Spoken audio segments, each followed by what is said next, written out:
Hello, I'm Lori Cobb. I'm a third grade teacher at Love Elementary School, and I will be reading chapter 5 in Because of Winn-Dixie. Winn-Dixie couldn't stand to be left alone.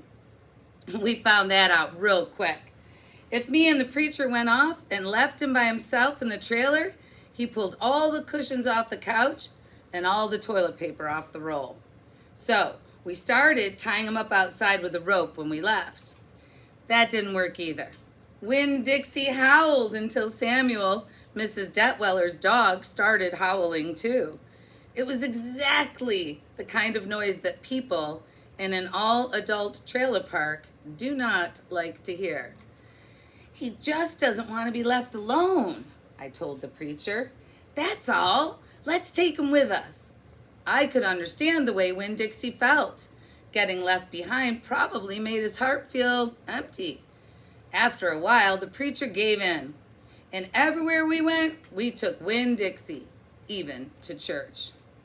The Open Arms Baptist Church of Naomi isn't a regular-looking church. The building used to be a Pick It Quick store, and when you walk in the front door, the first thing you see is the Pick It Quick motto. It's written on the floor in little tiny red tiles that make great big letters that say, pick, pick, pick, quick, quick, quick. The preacher tried painting over those tiles, but the letters won't stay covered up. And so the preacher has just given up and let them be. The other thing about the Open Arms that is different from other churches is there aren't any pews. People bring their own fold-up chairs and lawn chairs, and so sometimes it looks more like a congregation is watching a parade or sitting at a barbecue instead of being at church. It's kind of a strange church, and I thought Winn-Dixie would fit right in. But the first time we brought Winn-Dixie to Open Arms, the preacher tied him outside the front door. Why did we bring him all the way here just to tie him up? I asked the preacher. Because dogs don't belong in church, Opal, the preacher said. That's why. He tied Winn-Dixie up to a tree and said how there was lots of shade for him and that it ought to work out real good. Well, it didn't.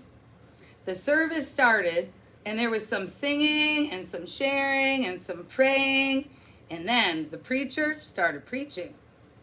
And he wasn't but 2 or 3 words into his sermon when there was a terrible howl coming from outside. The preacher tried to ignore it. Today, he said, "Ow!" said Winn-Dixie. "Please," said the preacher. "Ow!" said Winn-Dixie back. "Friends," said the preacher. "Ow, ow, ow, ow!" wailed Winn-Dixie.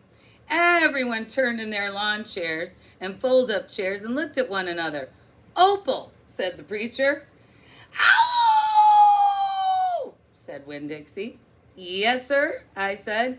"Go get that dog," he yelled. "Yes, sir," I yelled back. I went outside and untied Winn-Dixie and brought him inside. And he sat down beside me and smiled up at the preacher, and the preacher couldn't help it. He smiled back.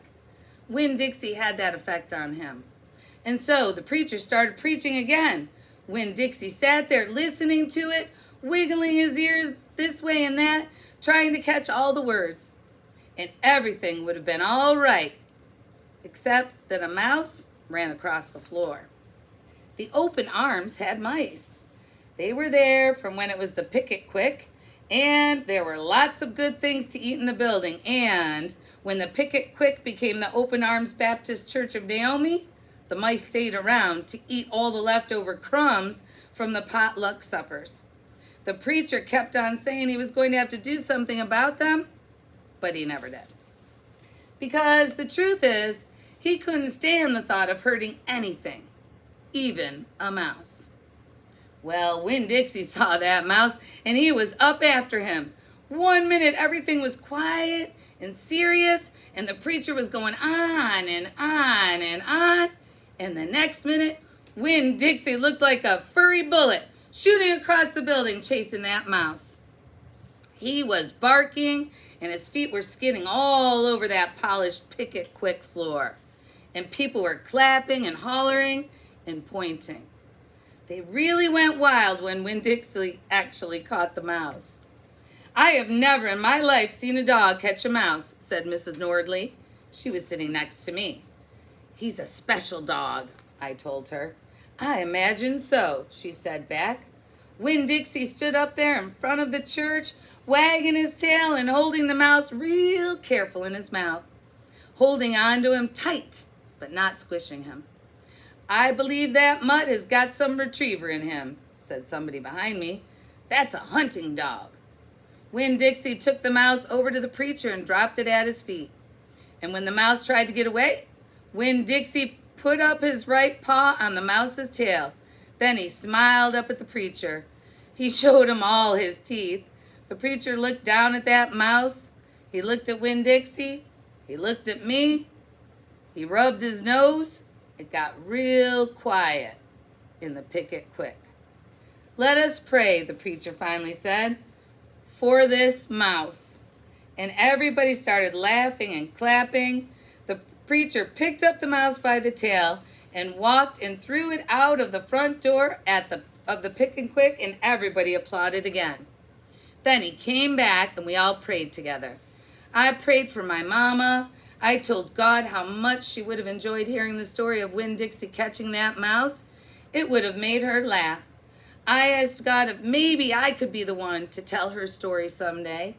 And then I talked to God about how I was lonely in Naomi because I didn't know that many kids, only the kids from church.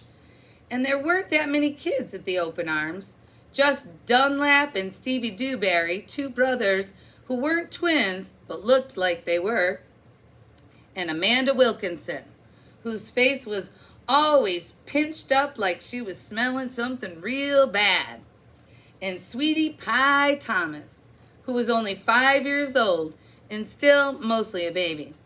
And none of them wanted to be my friend anyway because they probably thought I'd tell on them to the preacher for every little thing they did wrong, and then they would get in trouble with God and their parents.